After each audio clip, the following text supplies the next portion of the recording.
Bonjour à tous, bienvenue pour ce nouvel épisode qui constitue la suite du travail qu'on a réalisé sur l'intérieur de la CLK. Sur le siège conducteur, c'était pas encore impeccable. Alors certes, il est propre, mais il y a encore pas mal de défauts qu'on pourrait corriger pour essayer de se rapprocher le plus possible d'un aspect neuf. Et pour ça, on va avoir besoin de ce que j'ai reçu de la part de nos amis de chez Colorlock, un kit pour reteinter le cuir.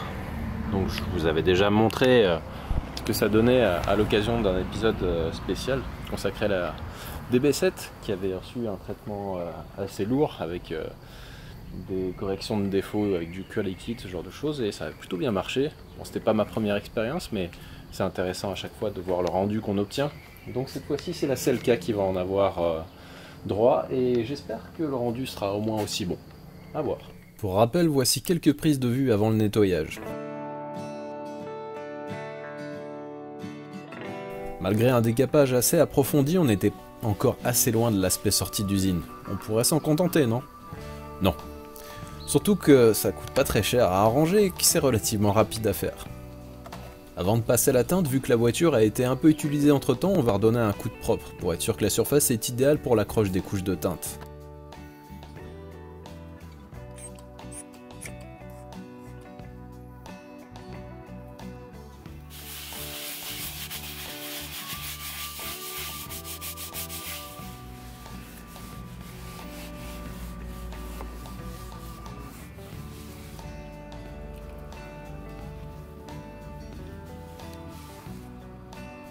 Pour mettre toutes les chances de notre côté, je vais même passer la soufflette à air comprimé.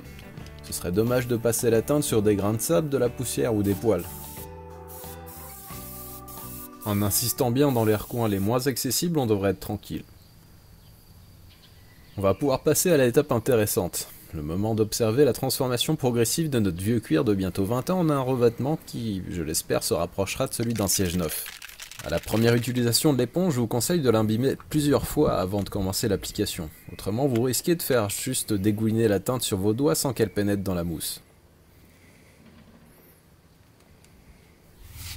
Comme l'indique la notice, évitez autant que possible les passes en ligne droite qui pourraient laisser des traces visibles après séchage. Ce qui fonctionne le mieux, c'est de faire plusieurs couches fines en frottant l'éponge dans des mouvements circulaires, en appuyant le moins possible.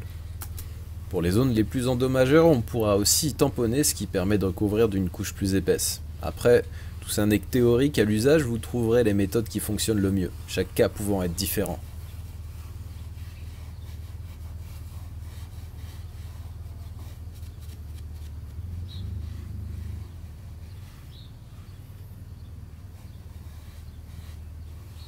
Pour accélérer le travail, j'utilise quasiment systématiquement un sèche-cheveux. Allez-y mollo avec, restez relativement loin du cuir, sinon vous risquez un séchage éclair trop rapide qui pourrait laisser un résidu rugueux. Pas dramatique puisqu'on peut ensuite le poncer, sans problème, mais une perte de temps qu'on pourrait éviter facilement par cette précaution. Évidemment, je vais pas vous ennuyer à vous montrer toute l'opération, donc je vais surtout vous faire profiter de quelques avant-après que j'espère être assez sympa et révélateur du résultat. À titre d'information, ça m'a pris un peu moins d'1 heure et demie pour traiter ce siège.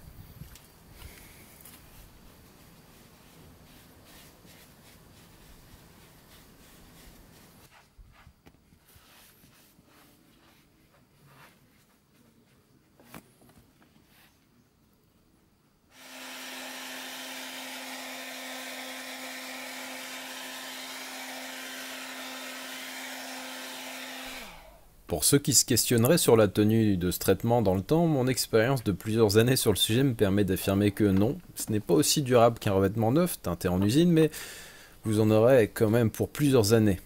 L'usure sera progressive et vous ne devriez jamais observer de décollement de la couche. Ça indiquerait juste que la surface a été mal préparée. Après 3-4 ans d'usage intensif, rien ne vous empêchera de renouveler l'opération. Entre temps, vous aurez aussi bien protégé votre cuir et il devrait vous durer plus longtemps.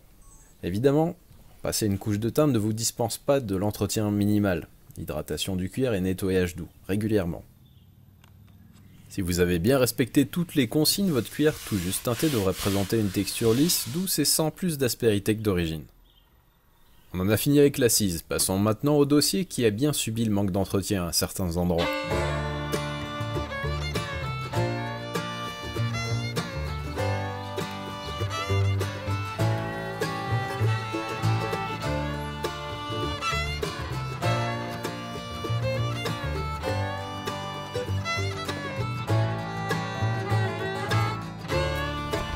Certains préfèrent systématiquement démonter le siège pour ce traitement. Je suis moins définitif sur le sujet. S'il est électrique, on ne pourrait plus modifier les réglages et certains endroits du siège pourraient être compliqués d'accès.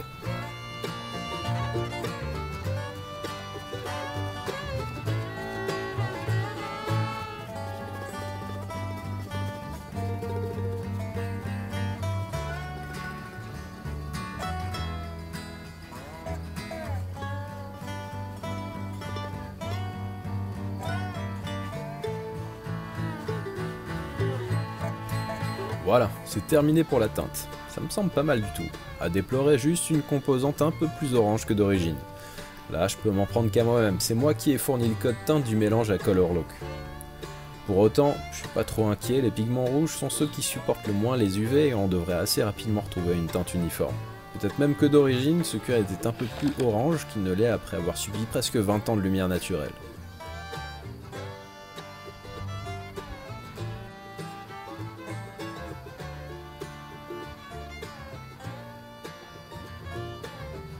Après cette mise à jour du cuir, on va aussi s'attaquer à une mise à niveau du système multimédia.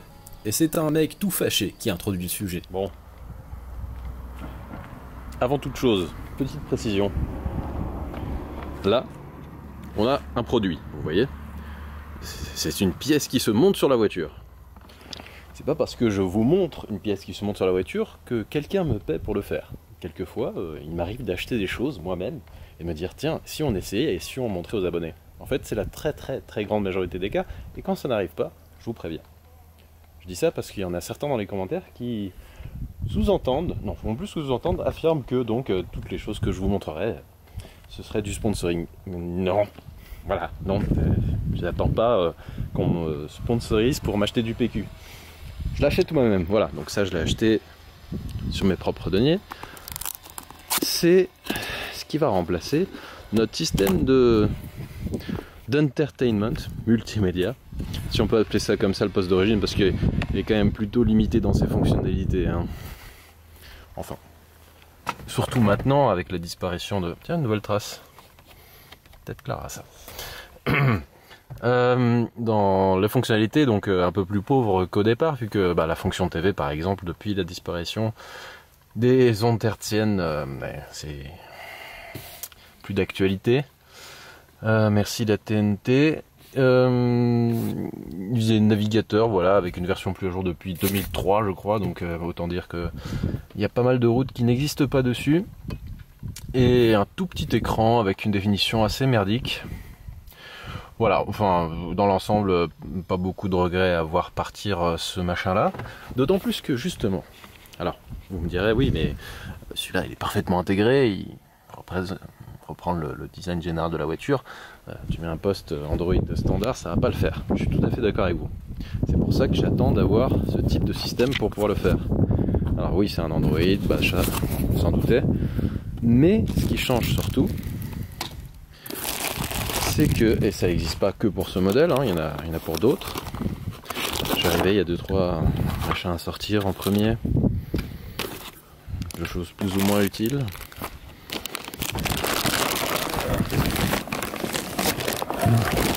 Voilà, on voit mieux.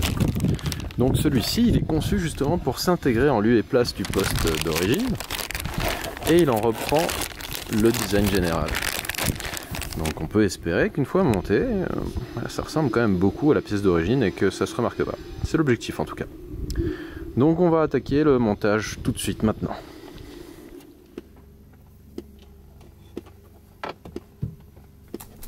Pour pouvoir déposer l'ancien poste, il faut retirer les habillages. À commencer par celui du levier de vitesse qui permet de retirer le cendrier. Ce cendrier cache 2 vis Torx qui fixent l'encadrement de la console supérieure, laquelle viendra avec le module de ventilation et les boutons du haut. Il faudra juste les débrancher. Après ça, on aura accès aux 4 vis Torx fixant le poste d'origine.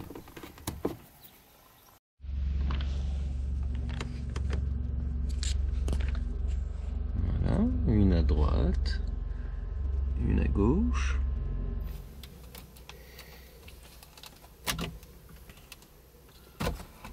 Ça c'est vraiment plutôt facile.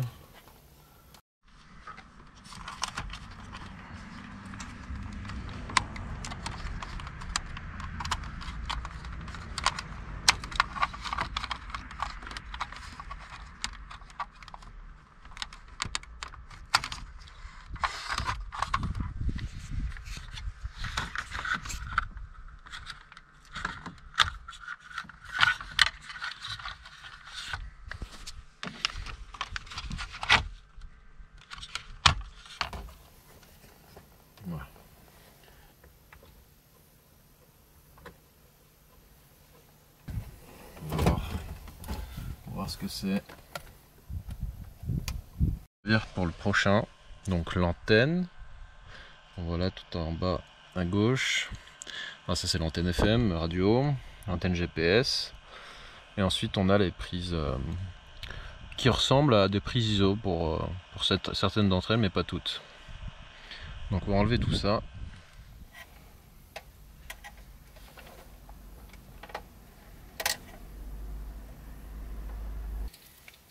Ok.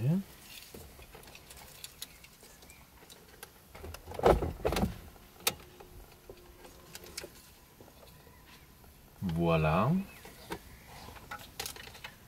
Alors c'est dommage, on pourrait presque utiliser l'antenne d'origine de la voiture, mais ils ont mis un système de fixation bien différent. Donc là, le décodeur CAN bus pour pouvoir utiliser les fonctions du volant, commande déportée. Alors c'est marrant, on dirait que le faisceau était prévu pour, pourtant le fil accessoire, on peut le voir sur le schéma ici, il n'est pas branché d'origine sur leur faisceau. Et en fait, chez Mercedes, tant qu'on n'a pas enlevé la clé, on peut faire fonctionner le poste. Donc il faut que je vois comment se comporte le poste d'origine et quel fil gère ça, et à ce moment là je le branche. Quand on enlève la clé, je m'attends quand même à ce que il n'y ait plus de jus qui arrive. Après avoir branché ça temporairement, voici le premier démarrage du nouveau poste.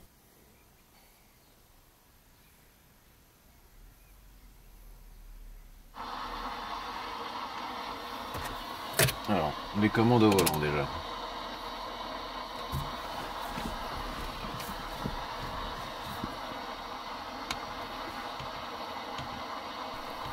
Non, rien du tout, ça ne fonctionne pas, pour l'instant. Je peux tout de même tester le son et la connectivité, à ce niveau-là, pas de souci. Après m'être creusé un peu la tête, j'ai fini par trouver une piste pour récupérer ces commandes déportées. Ah, il a fallu faire 2-3 ajustements sur la prise et la sortir de la version d'origine pour pouvoir la foutre là-dedans, et ça fonctionne. En vrai, j'étais pas obligé de faire ça, enfin j'aurais pas dû le péter. J'avais pas vu simplement que ça se faisait si facilement. Mais bon, c'est pas grave, ça tient très bien. Franchement là, c'est impeccable, ça fonctionne super bien. Même le téléphone pourrait fonctionner peut-être. Bon enfin, pour l'instant c'était surtout les commandes générales qui m'apportaient, et là ça marche bien. Ça c'est intéressant comme application GPS test. Grâce à ça, du coup, on peut vérifier avant de terminer le positionnement de l'antenne GPS que les données sont correctes. Là donc je l'ai positionné juste au-dessus et les résultats sont excellents, donc je vais pouvoir la coller définitivement en place. C'est maintenant le moment de tout fixer définitivement et de souder le plus après contact sur le pin de la broche du poste que j'ai sorti. Petite phase de calibrage de l'écran tactile et on peut enfin remonter tout ça. Laissez-moi vous dire que c'est serré là derrière, il y a du monde.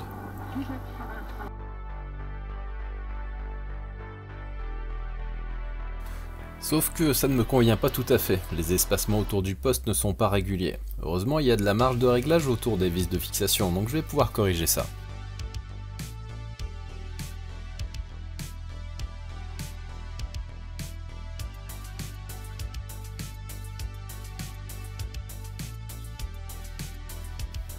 Inspection finale, c'est bon cette fois. Petit bonus pour le respect de l'aspect d'origine, on peut régler assez finement la couleur de rétroéclairage, un détail qui compte.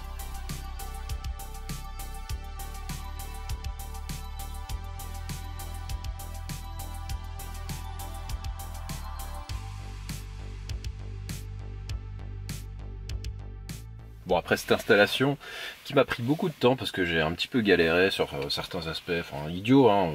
Il y avait finalement assez peu d'ajustements à faire.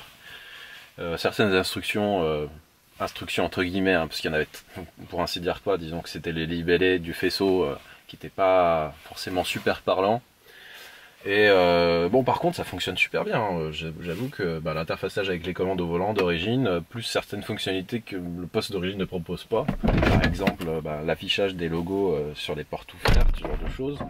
Euh, Quand on passe la marche arrière, on a le son qui se coupe, la caméra, enfin l'affichage prévu pour la caméra qui se met en route. Et on regarde aussi l'affichage des portées, c'est pas mal aussi ça.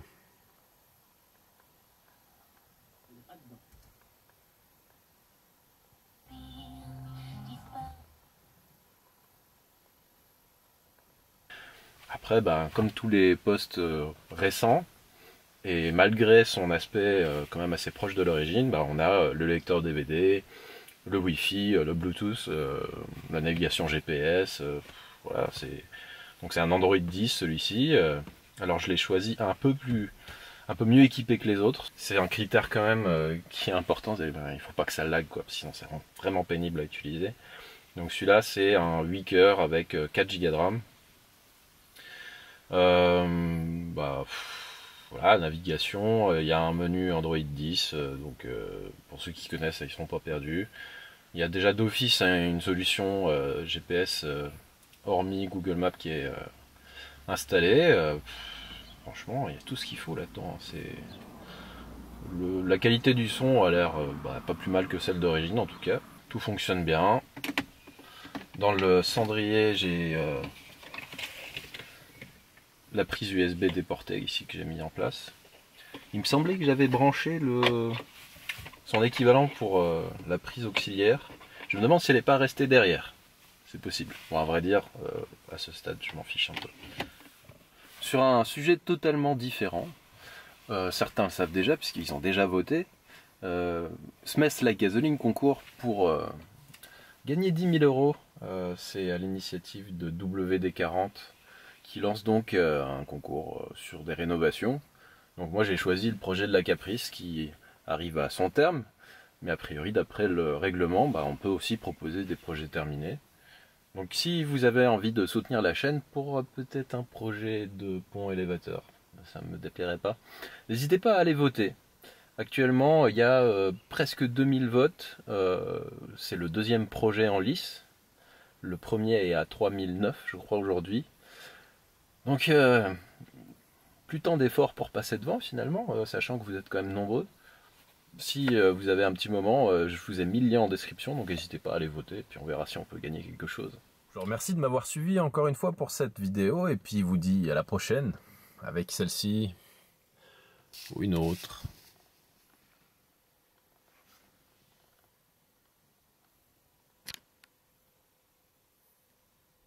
Ciao!